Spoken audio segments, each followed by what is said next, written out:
आज की कहानी है पंजाबी ससुराल राजस्थानी बहू। राधिका और कुशल की एक लव मैरिज शादी हुई थी। राधिका राजस्थानी परिवार से थी और वहां अपनी पत्रकारिता की पढ़ाई करने के लिए दिल्ली आई हुई थी। और कुशल का परिवार एक पंजाबी परिवार था। ऐसे में कुशल और राधिका एक ही कॉलेज में पढ़ते थे और वहीं उनको एक दूसरे से प्यार हो गया। परिवार की सहमति से उनकी शादी भी हो गई। शादी के बाद राधिका एक राजस्थानी परिवार से थी और एक पंजाबी परिवार में कैसे रही थी, चलिए देखते हैं। आज तुमने खाने में क्या बनाया है बहू? जी माँ जी, आज मैंने कट्टे की सब्जी और दाल बाटी चूरमा बनाया है, वह भी देसी घी डालकर।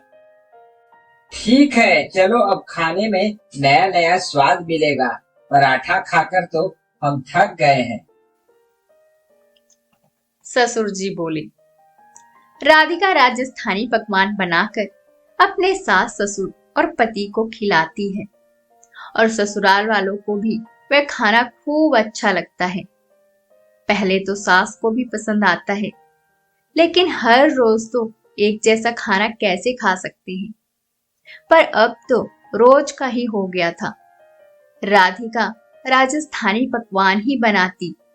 ऐसे में एक दिन सास बोली, बहू राधिका, ये क्या हर दिन बस तेरे राजस्थानी पकवान खाकर तो अब मन भर गया है हमारा।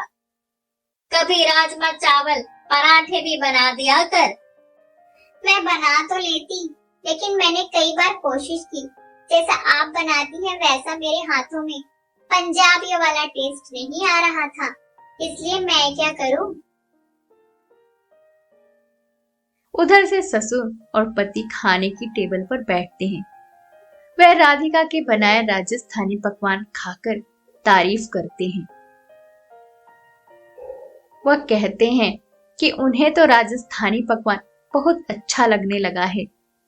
अब वो पंजाबी खाना भूल ही गए हैं। अपने पति और बेटे की बात सुन सास अपना मुंह टेढ़ा कर लेती है, लेकिन फिर क्या करती। वह कुछ बोलने ही जाती कि उधर सास को किसी का फोन आता है और वो फोन पर सास की बहन होती है, यानी कि कुशल की मासी। फोन पर कहती है, सुजाता, घर में सब कैसे हैं? सब ठीक है ना? मैंने तुझे ये खबर देने के लिए फोन किया है कि बेटी कविता का रिश्ता तय हो गया है। दरअसल उसे भी एक लड़के से प्यार हो गया था और लड़का भी राजस्थानी परिवार से है। अच्छा, राजस्थानी परिवार से है? फिर तो क्या हमारी बेटी शादी करके राजस्थान चली जाएगी? अरे तू बात ही मत कर। शादी करके राजस्थान रहना मतलब इतना लंबा घूंघट डालकर इधर उधर घूमना। हमारी बेटी कविता कैसे रह पाएगी? अच्छा दीदी, आपको कैसे पता? भूल गई क्या?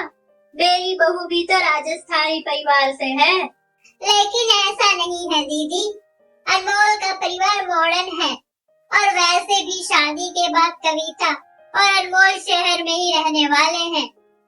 शादी बस राजस्थान में उनके रस्मों रिवाज से होने वाली है और सुना है वहाँ डेस्टिनेशन वेडिंग करने वाले हैं, तो आपको शादी के 1 महीने पहले ही आ जाना होगा।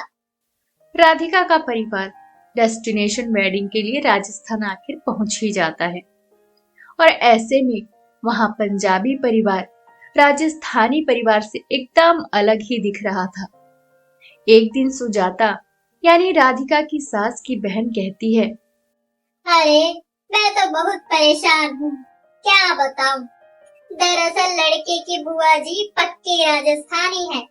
कविता के पिता ने सारा राजस्थानी पकवान बनवाया तो है, लेकिन उन्हें बाहर का खाना पीना पसंद नहीं, इसलिए वह घर का बना हुआ राजस्थानी खाना ही खा सकती हैं।